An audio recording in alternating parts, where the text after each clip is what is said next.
বাজার দর নিয়ন্ত্রণে ব্যর্থ তৃণমূল সরকার। প্রতিবাদে আজ অভিনবভাবে সামিল দুর্গাপুরের কংগ্রেস নেতৃত্ব। হাতে কুমড়ো, গলায় সবজির মালা আর থালা বাজিয়ে তৃণমূল সরকারের বিরুদ্ধে বাজার দর নিয়ন্ত্রণে ব্যর্থ তৃণমূল সরকার এই প্রতিবাদ জানিয়ে দুর্গাপুরে অভিনব পদযাত্রা কংগ্রেস নেতৃত্বের। কটাক্ষ তৃণমূল আর বিজেপি নেতৃত্ব।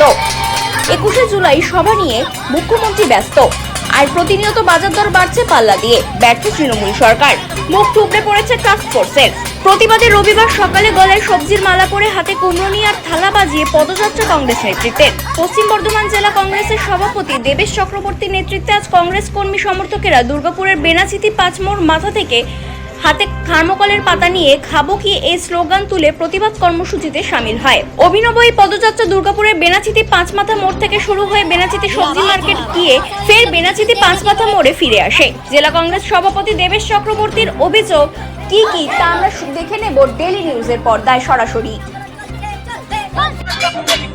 দেখুন, দিনের পর দিনে বাজারে সবজির দাম, চাল ডাল গ্যাসের দাম বাড়ছে, অথচ কেন্দ্র এবং রাজ্য সরকারের কোনো দেখা নেই।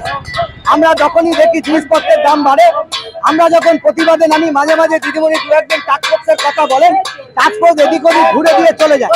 365 দিন সাধারণ গরিব খেটে খাওয়া মানুষ তারা আজকে সবজি কিনতে পারছে না, তাদের পাতে ভাত সবজি পড়ছে না। আমরা তাই আজকে কংগ্রেসের থেকে থালা বাসন বাজিয়ে সবজির মালা পরে আমরা আজকে প্রতীকী এই প্রতিবাদ করছি।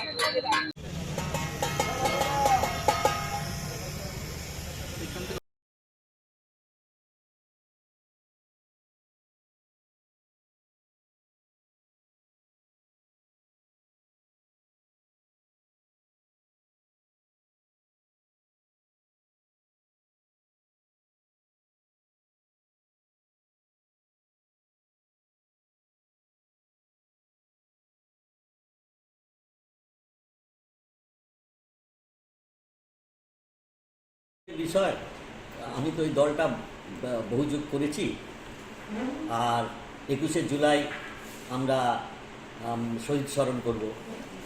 আমরা প্রতি বছর আমরা যেমন একদিকে বাসুদেবপুরে শহীদ স্মরণ করি, সাঁইবাড়ির গণহত্যার বিরুদ্ধে আমরা শোক প্রকাশ করি, আর 21শে জুলাই যে জাতীয় যুব কংগ্রেসের কর্মী 13 জনকে মেরে দিল, সচিত্র ভোটার পত্র ছাড়া ভোট হবে না এই আন্দোলনে যোগ দেওয়ার জন্য, তাদের সঙ্গে গলা জড়িয়ে মানুষের কাছে তারা কখনো টুম্পার নাচ দেখছেন, কখনো আবার গণতন্ত্র বাজানোর আবেদন করছেন। সাইনবোর্ড হওয়ারগুলোও এখন নিশ্চিহ্ন হওয়ার পথে দক্ষিণবঙ্গে। সেখানে ওই গলায় সাইনবোর্ড ঝুলিয়ে চলা ছাড়া তো ওনাদের আর অস্তিত্ব বজায় রাখা যাবে না।